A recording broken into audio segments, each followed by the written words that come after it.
Situation आ जाता है इसमें इससे लगता है कि हम स्टक हो गए हैं।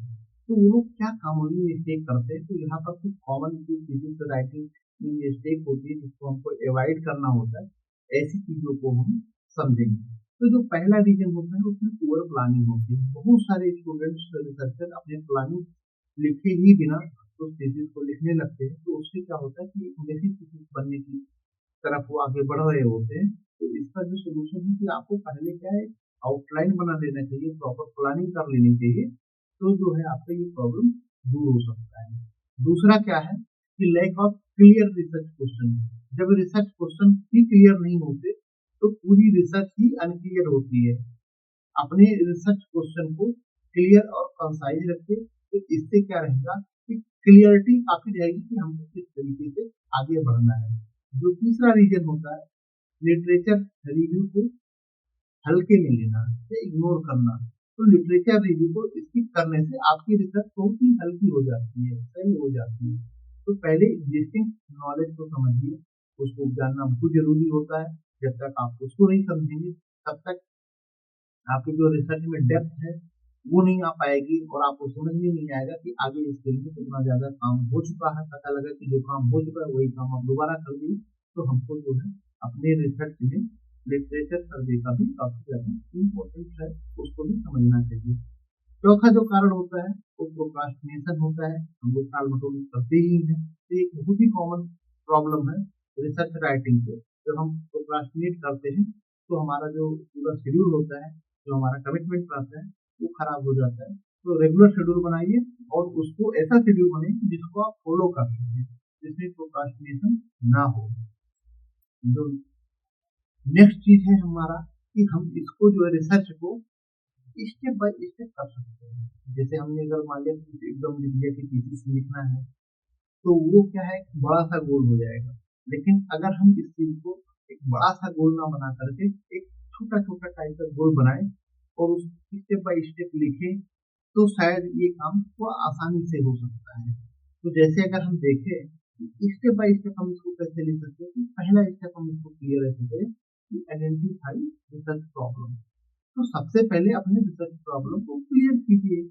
दूसरा चीज ये है कि कंडक्ट लिटरेचर रिव्यू, अपने टॉपिक से रिलेटेड लिटरेचर को पढ़िए, एनालिसिस करिए और उसको किसी भी पैटर्न हमारा डिफाइन है पैटर्न में हम उसको लिखते। तीसरा चीज है डिजाइन योर रिसर्च मेथोडोलॉजी।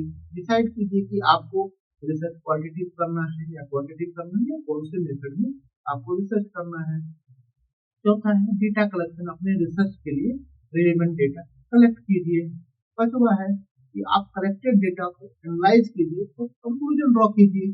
और छठा स्टेप ये है कि अपने फाइंडिंग को सिस्टमेटिकली प्रेजेंट कीजिए और अपने थीसिस में, ताकि वो देखने में अच्छा लगे।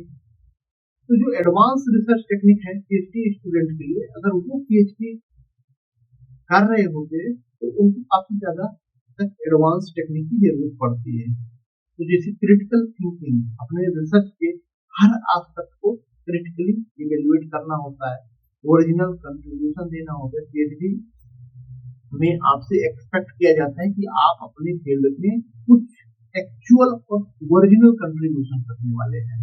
तो जो इसके लिए टूल्स यूज होते हैं जनरली वो एसपीएसएस होते हैं, मैटलैब होते हैं, आर होती है, ऐसे बहुत सारे टूल्स जो है वो पीएचडी में हम लोग यूज कर सकते हैं, या एक्सपेरिमेंटल बेसिस पर करते हैं तो उसके टूल्स यूज कर सकते हैं। तो हमको क्या क्या चीजें और अच्छे से अगर हम ध्यान देंगे तो हमारी जो चीजें है वो और अच्छे से बन सकती है। तो जैसे हमको अपने क्लियरिटी और प्रिसीजन पर काफी ज्यादा ध्यान देना चाहिए, अपने राइटिंग में क्लियरिटी और प्रिसीजन रखना चाहिए। इससे क्या होगा कि हमारी जो बात लिखी जा रही है वो बहुत ही क्लियर समझ में आ जाएगी, और हम अगर सिंपल लैंग्वेज रखेंगे तो उससे क्या होगा कि जो नई ऑडियंस अपने फील्ड की है वो भी उस चीज को पढ़ करके समझ सकती है, अपनी बात जान सकती है।